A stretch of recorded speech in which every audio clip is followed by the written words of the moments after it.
For every logical explanation, there is always something that refuses to fit neatly inside it.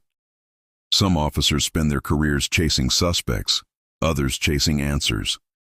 But for the ones in these accounts, the chase ended the moment they realized the thing they were looking for was already looking back. So if you ever find yourself driving alone at night, passing the quiet edge of a forest or the still surface of a lake, look out the window once, just for a second, and if you see something staring back, glowing red or green, or something else entirely, remember, you are not the first to see what is not supposed to be there, because even in a world ruled by laws, there are still places that answer to none. Jack crouched. He touched one of the indentations with his finger. The edges were crisp. The ground inside the print was untouched. That meant whatever had walked there had done so after the rain had stopped, sometime after he had fled the clearing yesterday. It had come back. His throat went dry. He backed up slowly toward the ATV, scanning the tree line, the ridge, the gully. He was exposed. He was in the open. Nothing moved. The forest was empty. Too empty. He climbed on. He started the engine. The sound was deafening in the silence. He did not slow down until he reached camp. His brother-in-law looked up from the fire, surprised. "Thought you were done for the trip," he said. Jack just nodded and started packing his gear. They left an hour later. There was no discussion, no second attempt at the hunt. The drive back to the highway was silent. For most of it, Jack kept glancing at the rearview mirror, half expecting to see movement between the trees, a dark shape following them. Back home, he did not tell anyone for days.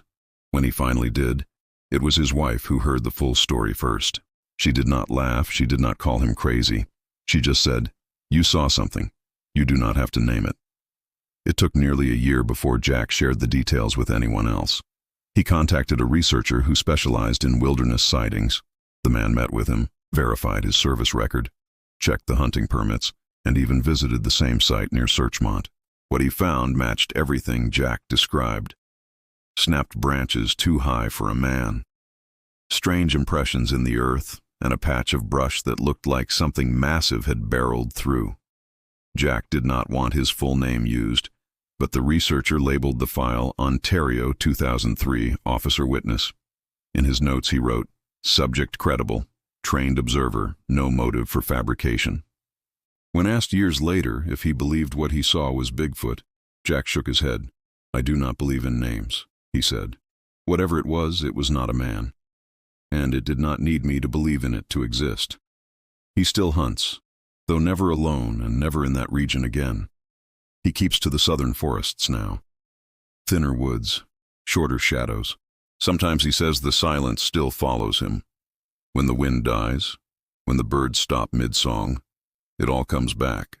The sound of branches snapping, the slow weight of footsteps moving through mud. The researcher once asked him what scared him most about the encounter. Jack said it was not what it did, it was what it did not do.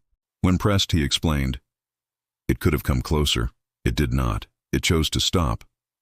That means it decided what happened that day, not me."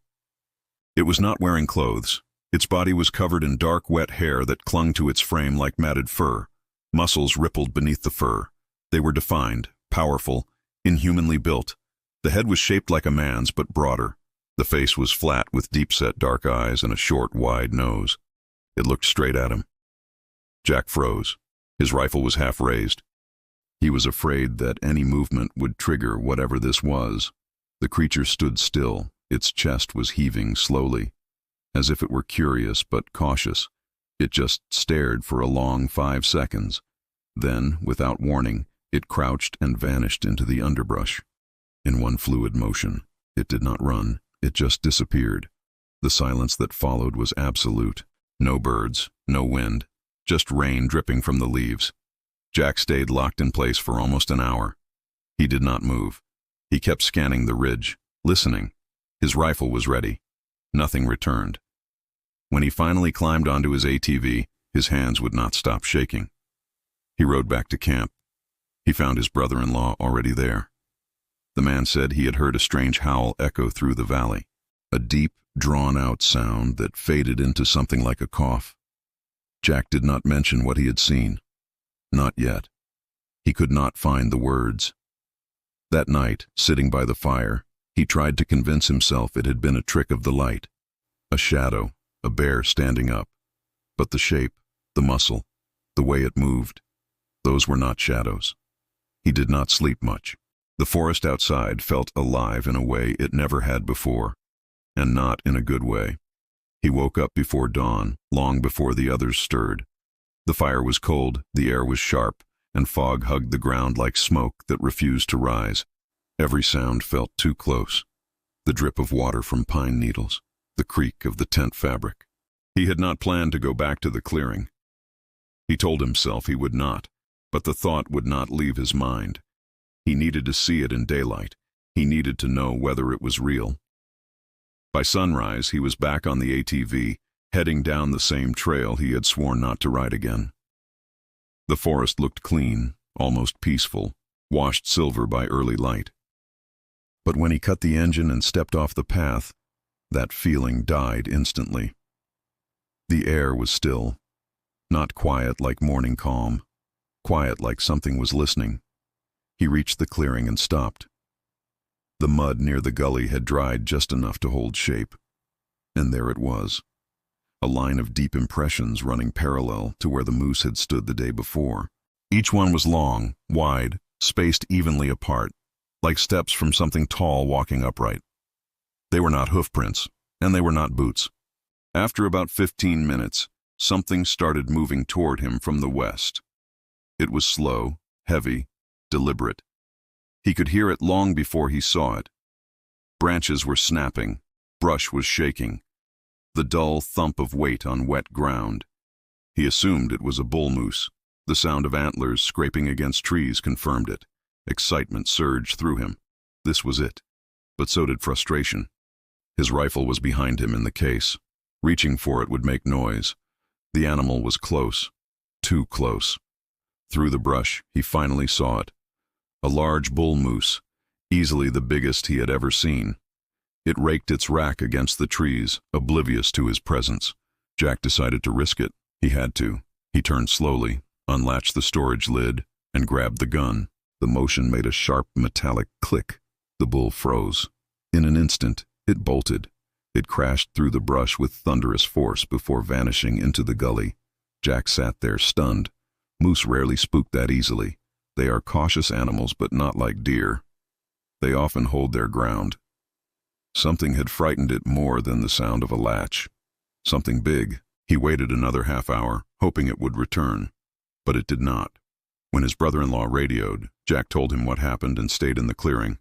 The rain eased to a drizzle. Around 1:30 that afternoon, while eating lunch on the ATV, he heard another sound.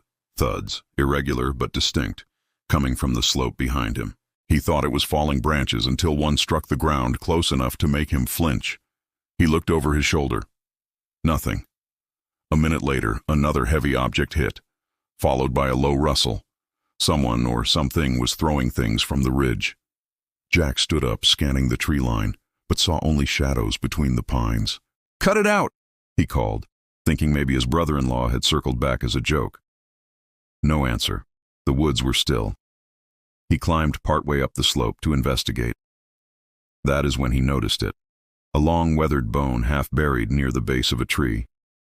It looked like a leg bone snapped clean in the middle. A moose bone by the size of it. He had hunted enough to know.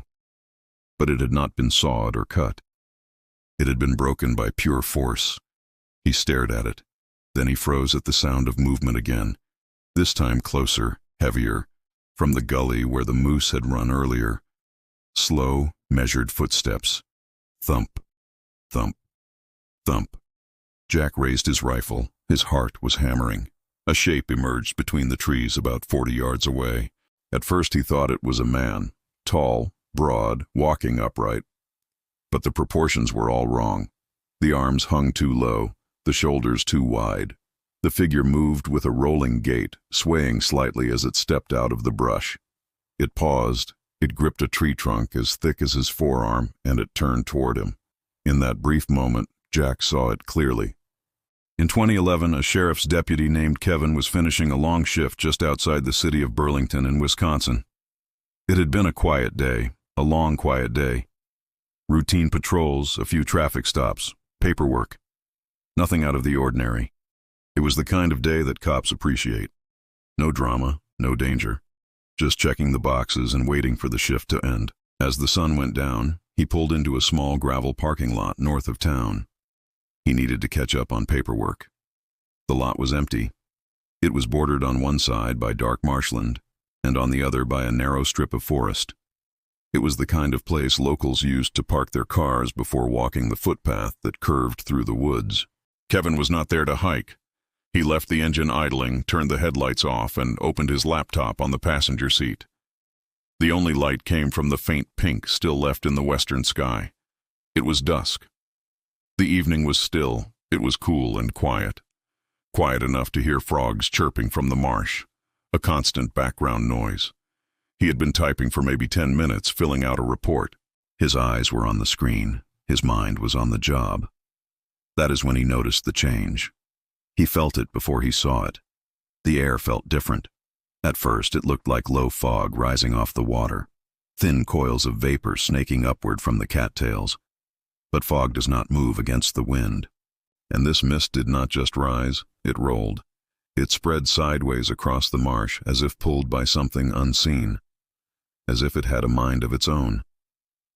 Within moments, the faint mist thickened into a solid mass of pale green haze. It was not white, it was not gray. It was green, a sick, pale green. Kevin sat up, he stared. He was blinking hard. He thought his eyes were playing tricks on him. He knew this area well. He patrolled it every week. There were no factories here. There were no drainage pipes that could vent steam. There was nothing that would glow that color. He cracked the driver's window an inch. He leaned closer to the glass. The air smelled normal. No smoke, no chemicals. Just that faint marsh scent of water and mud. Then he realized it was not just drifting anymore. The green haze was moving directly toward him. It was coming for his car. His first instinct was to reach for the radio, to call in a chemical spill or a strange fire. But he did not. He told himself to wait, to observe.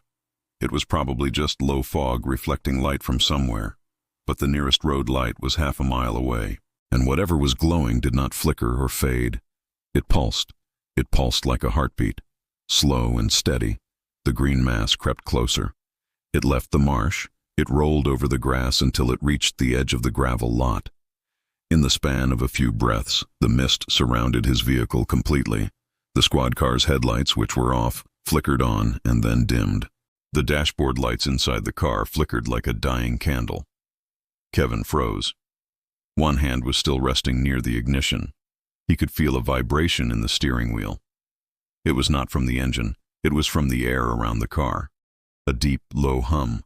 He could feel it in his teeth. Within seconds, everything electric began to die. Chris was a trained deputy. He was not a rookie. He knew these woods. He knew the darkness. But this was wrong. This light was not right. It was moving with purpose. He was patrolling near the Cedar River that night, assigned to the northern edge of the search zone. The call had been tragic. A 17-year-old boy pulled into a storm drain near the Quaker Oats plant. The rain had been heavy. The water was powerful. Crews were trying to find him before the current carried him farther downstream. It was the kind of search that could take all night. It was a search that usually ended in sadness. Deputies were spread thin all along the bike path and the spillway, and the long fence line behind the electric company yard. For the first hour, everything had been routine. It was cold. It was quiet. It was uneventful. Just walking and listening and shining his light into the dark water. But now, standing alone by the river, Chris could not shake the feeling that someone or something was moving just beyond the beam of his light. It was a sixth sense, a cop's instinct. He swept the flashlight left to right, slow and methodical. The beam cut a white circle in the darkness. On the ground, he noticed something, a line of impressions pressed deep into the dirt. They were wider than boot prints, much wider, and they were spaced unevenly, like a heavy weight had passed through. Not walking like a man, not running like an animal. Something else. He crouched to get a better look. His knee sank into the soft mud. Then he froze. The red glow blinked. It was not one light. It was two. Two distinct points this time. eyes. He later said they were too far apart to belong to any human head, and they were too high above the ground to belong to an animal on 4 legs. Whatever he was looking at, it stood upright. It was tall. Chris drew a sharp breath. He said again, louder this time, his voice was firm. "Unit on foot. Call it." Silence. Just the river noise. A second later, a deep snort came from the same direction. It was a wet sound, guttural, followed by a long drag of air, like a huge inhale. He had heard plenty of animals at night, deer, coyotes, dogs from nearby farms. None of them sounded like this. The air moving in and out of those lungs was heavy enough to hear. It was a sound of immense size and power. He started to raise his radio to call it in. He put his thumb on the mic. Then he stopped. What would he even say? Unidentified red eyes, a loud breathing sound. He would sound crazy. He kept his thumb off the mic. He shifted the flashlight to his left hand so he could draw his weapon. His right hand found the grip of his service pistol. He unclipped the holster. He did not draw, not yet. When the beam cut across the shape again, it outlined a shoulder. It was massive, round, and the top of a head that looked wrong for a man. The muzzle was long and narrow. The ears stood tall and sharp. They twitched in the light. In the white circle of his flashlight, the creature did not flinch. It did not hide. It just watched him. Chris said later that the strangest part was not the fear. It was how calm the thing seemed. It was not scared of him. It was not scared of his light. Its chest rose and fell in a slow rhythm, like it had all the time in the world. It was sizing me up, he explained. That is what it felt like. It was deciding if I was a threat or food. He called out one more command. His voice cracked just a little. "Let me see your hands." But the moment the words left his mouth, he realized how pointless they sounded. How stupid. The arms he could see were thick, massive. The forearms were hanging low past the knees. The hands, or claws, were too long. The fingers ended in dark curves that caught the light. They looked like black metal hooks. Kevin did not talk about it again for months. He tried to forget it. He tried to rationalize it. He chalked it up to fatigue, to long hours and imagination, a trick of the mind. But the image of that green haze never left him. It was burned into his memory. It was not fear exactly. It was the way the mist had moved, like it had known what it was doing. It felt intelligent. He told himself he had imagined the drained power, that maybe his car had just glitched, a random electrical failure. It happens. But deep down, he did not buy it. He could not convince himself. Then, less than a year later, it happened again. It was late evening, a clear summer night. There was no fog at all. The air was crisp, the sky was full of stars. Kevin had just pulled into another quiet lot. This one was near the boat ramp at Pfizer County Park, on the east side of Burlington. The spot overlooked Browns Lake. It was a popular place in the daytime. At night, it was deserted. From there, he could see lights from houses on the far shore reflecting on the dark water. He was running radar, watching for speeders on the nearby county road. It was a normal, boring task. He was drinking coffee. He was listening to the radio. When a faint green shimmer appeared over the lake surface, his heart stopped. He put the coffee down.